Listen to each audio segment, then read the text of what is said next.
Good morning, everybody, and welcome to the Right Balance podcast. I'm Diane Wright, your host.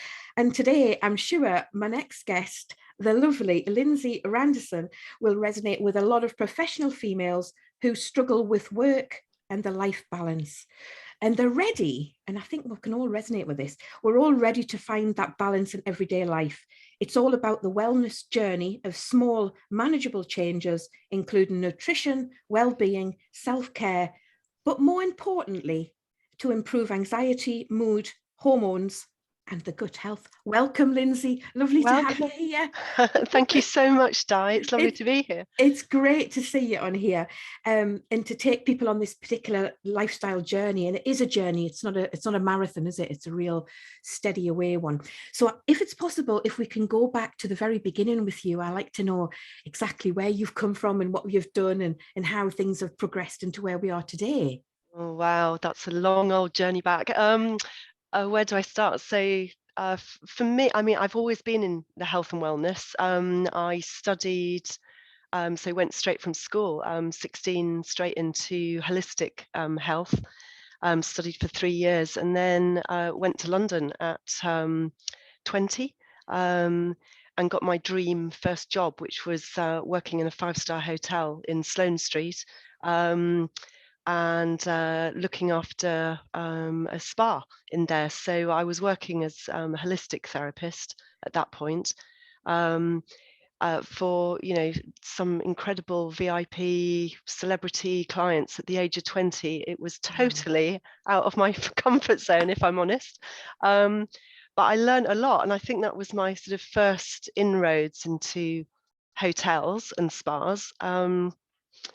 But really hard work, hard work. I thought it would be much more about the person, much more holistic and much more led. Actually, it was much more about in and out, the sort of corporate, let's get one in, let's get, the next client in, less about the person and more about the money, definitely more about the money. And that's where I sort of started to, if you like, diversify a little bit. I wanted to be not the person doing. I wanted to be the person who was looking after, the having that a little bit more holistic approach, but not the hands-on person. Okay. And I went on to work for another hotel group, and they put me through a hotel management degree. And I sort of started in the health spas, but looking at actively what is it that people come to health spas for? What is the experience that they want? What is it that they want to gain? And in those days, I mean, we are talking sort of the 80s, it was much more about pamper. It was much more about coming in and having a retreat day was a get away from it all. Get away from it all, fluffy slippers and robes, and just flopping around on poolside, and just having that sort of little glass of champagne, and that was your pampering day. And things have changed now, haven't they? It's a much more discerning market. People want more knowledge, they want more understanding of how bodies work, how our psychology is made up, how our nervous system is made up, and that's sort of taken me on another journey of looking at where does that lead you now? What does wellness mean in the wholeness of wellness?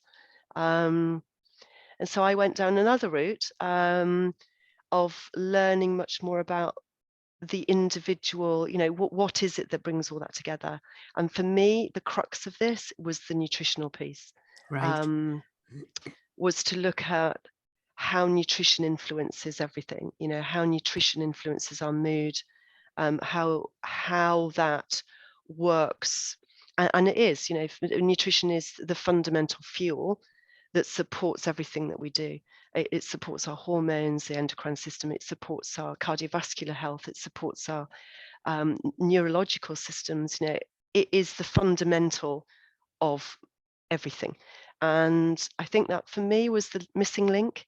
It was the bit that I had lots of modalities, but I hadn't put them together. I hadn't sort of clicked and put all of these sort of into this missing link.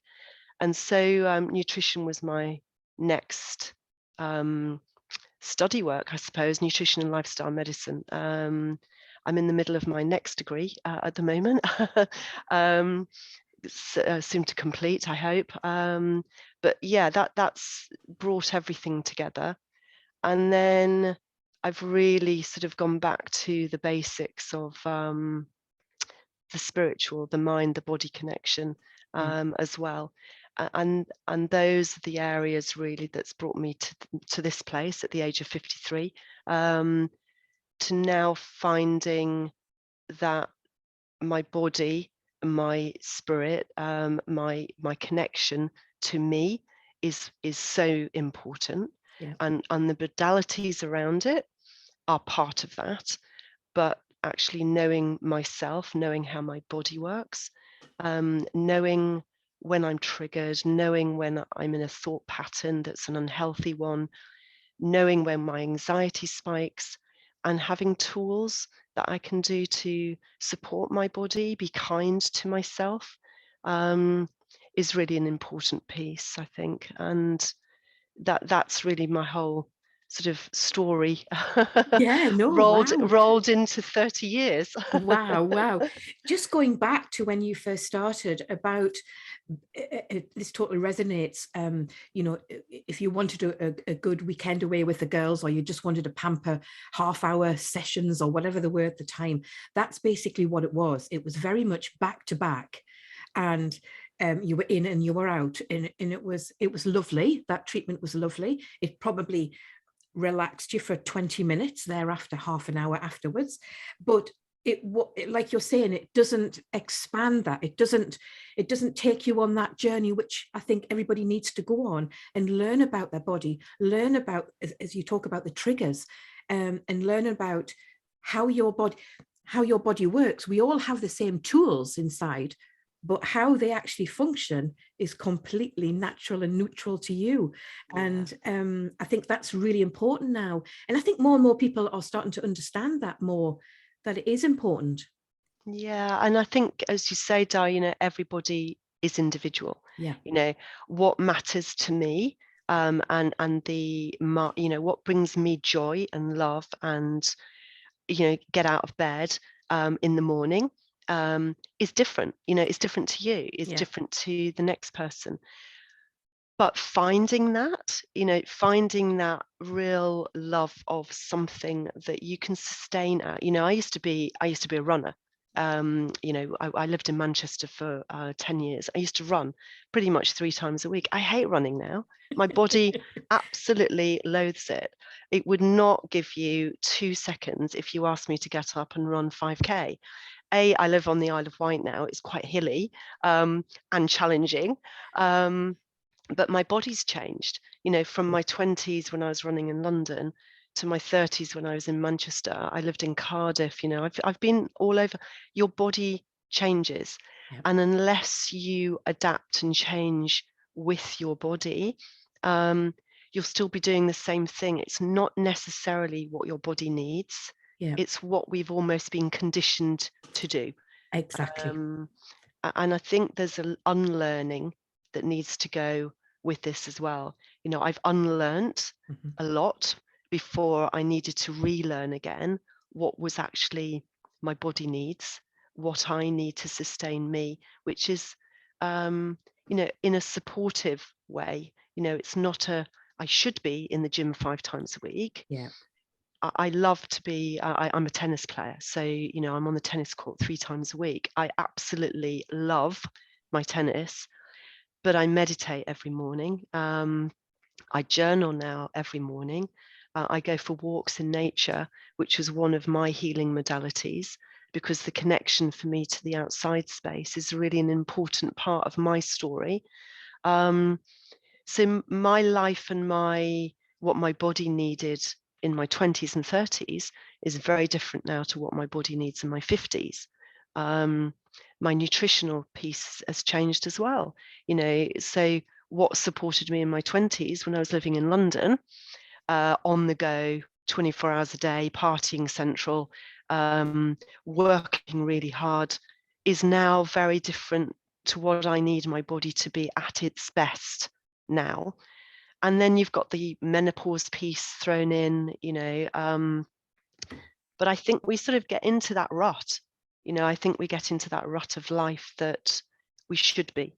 We should be doing this and we should be doing that. And certainly when you've got family, and you are busy, and you've got multitude of different things that are going on. I think there's a real piece where you have to sort of sit and just reflect back on what's working. What's working, what's not working for you, and make those changes. We all have choices. Do I want to be, doing X, Y, and Z? Is it fulfilling me? And actually, my piece of my corporate life, with the hotel groups, after a while, no, it wasn't. It was sapping me within an inch of my life. I was exhausted, and don't get me wrong, international travel is very glamorous, very beautiful, meet a lot of incredible people. But the bottom line is, it is tiring on your body. And when you've got a family and you're, making phone calls from Florida, when, your child's not very well at home and you can't be at home, there was a real piece where I just sat and got, this isn't working anymore. Yeah. This just isn't sustaining me anymore. And I'm tired. I'm really tired now. So life is gentler. Brilliant. No, I think you've hit the nail on the head with what you call, we expect, or we're conditioned with a lot of things as well, aren't we? And trends and fashions come into this as well. And I think we get so wrapped up in, oh my God, for example, you have to go to the gym 3, 4, 5 times a week. You have to do this. No, you don't. It has to be about you. And I think, unfortunately, a lot of us, and like yourself, how you've explained that, and myself as well, it's all about realizing when things aren't working, it is okay to do and make them changes. It's okay to say, no, I'm not going to the gym, or yes, I am going to sit and read a book for an hour, or I'm going to go for a walk in nature around the park or wherever you are. And I think we're so conditioned inside to think, oh God, what will people think? What I'm not meant to do that. That isn't the so-called thing to do now. Well, in reality, it is, because if it works for you, then more the better. Is go for it, definitely. Yeah. Would you say as well, looking back over your years of experience and up to where we are now, how that has kind of come a full circle in a way, or has it completely changed? It has changed. I mean, and about 3 years ago, I sort of got to the point where I thought, look, I'm fundamentally not happy. What is it that I want to change? And I remember getting a big piece of paper out on the table and just brain dumping. What is it that I want my life to look like?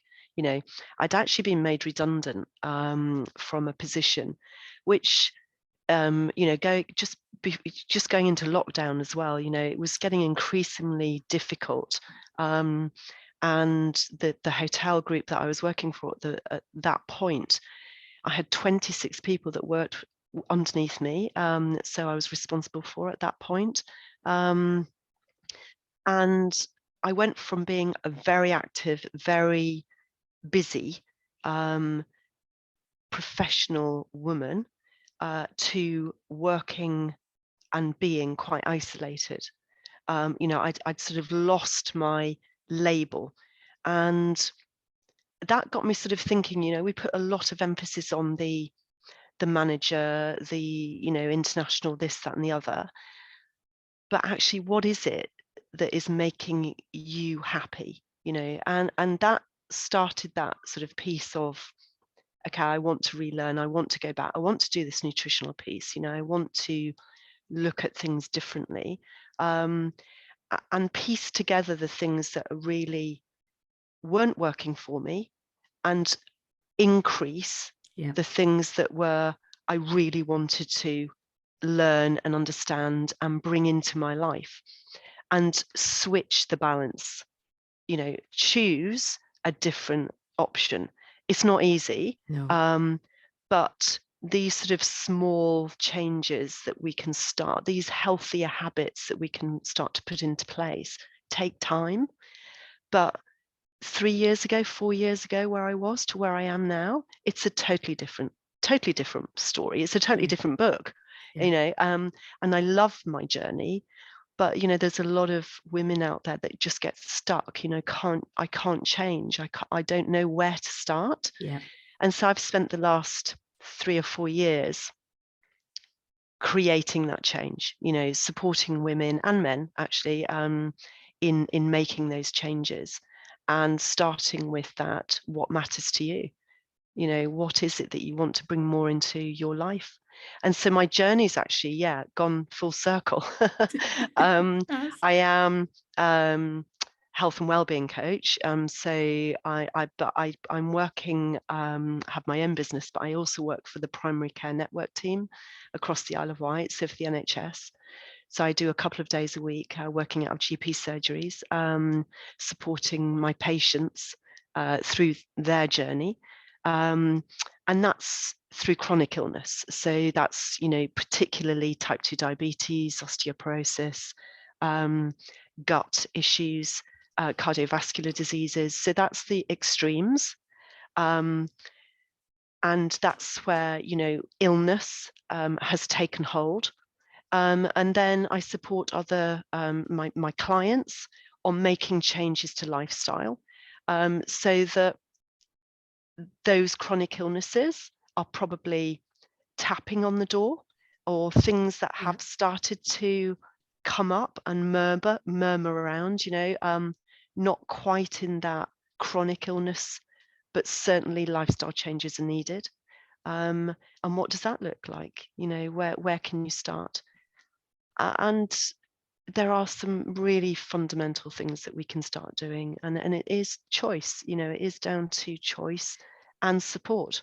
Yeah. um One of the things you mentioned there about excuse me, about nutrition, mm, do you find it people nowadays are more open to looking at new ideas of nutrition, and also the link with hormones as well? I'm talking about mainly the female now, but obviously it can affect everybody.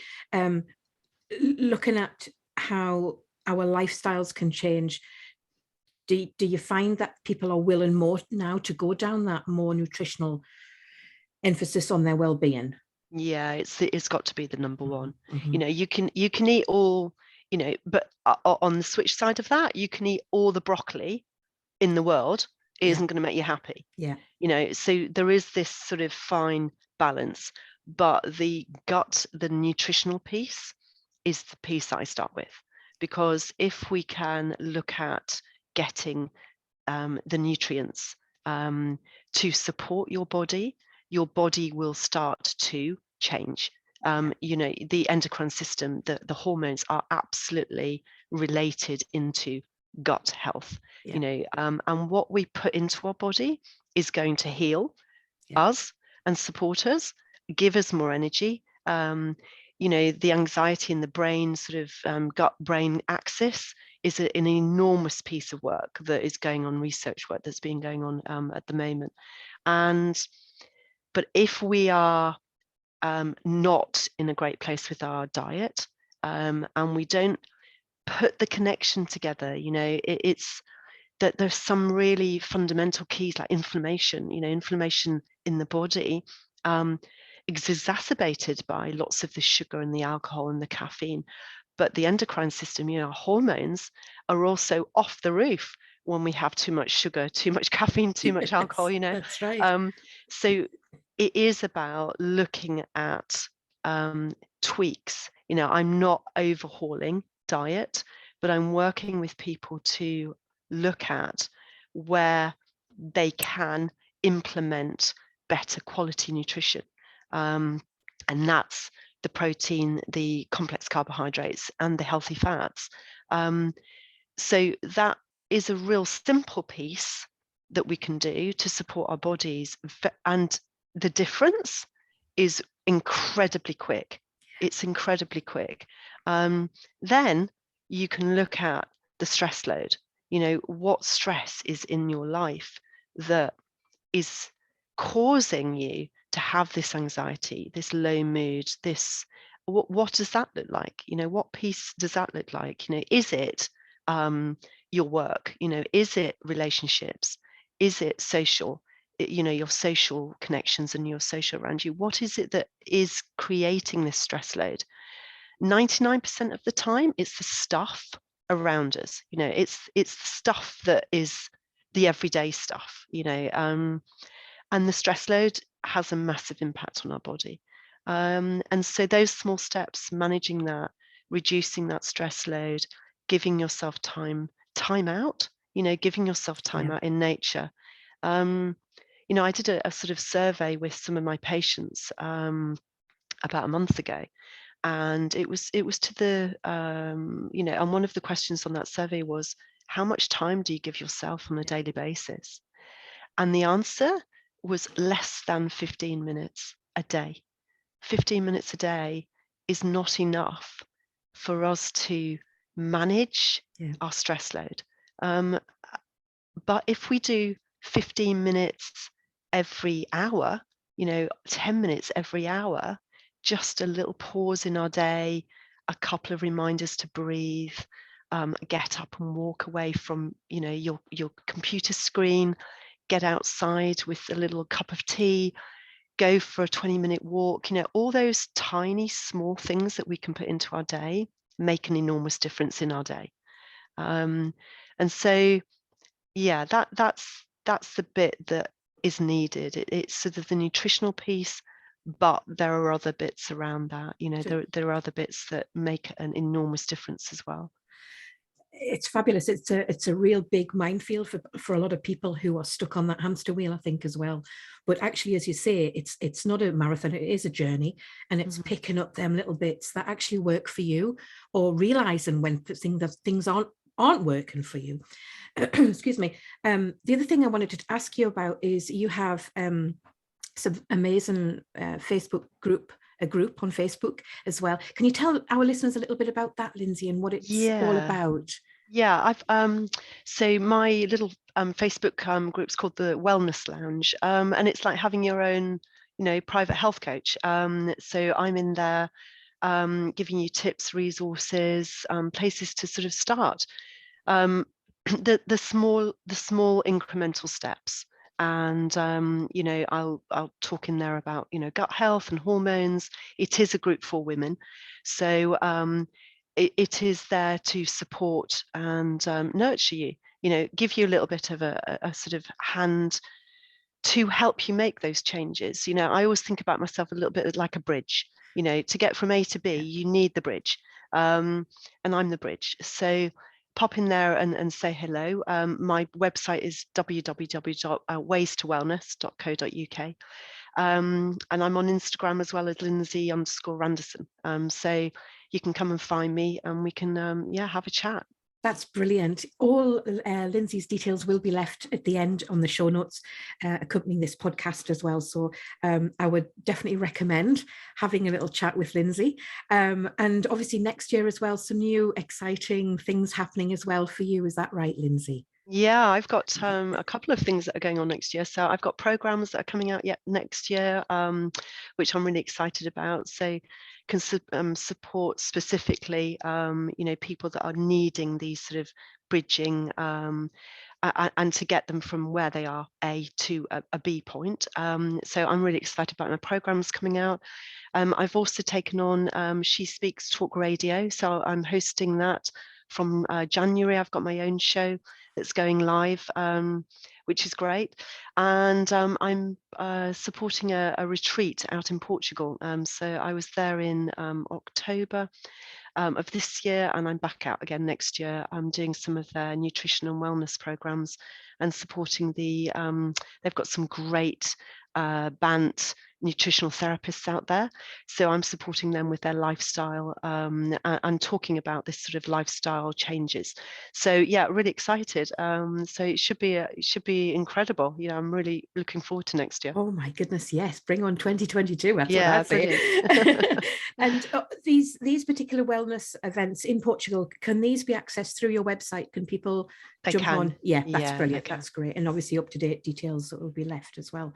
Oh my goodness, I could talk for hours, Lindsay. It's been really lovely talking to you and getting a full insight into exactly what you do and how you can help everybody. And I think we all need a Lindsay in our lives. Oh, that's lovely. I think, because you've been there and literally got the t-shirt and you're doing that full circle of life and helping people on that journey who were experience, it's not so much just pain, but discomfort or, not showing where they are in their lives and things like that. So I think it speaks volumes to a lot of people as well. Oh, that's great. Thanks so much, Di. Oh, no, thank you, Lindsay, and hope to speak to you again in the future, and all the very best. Thank you. Thank you.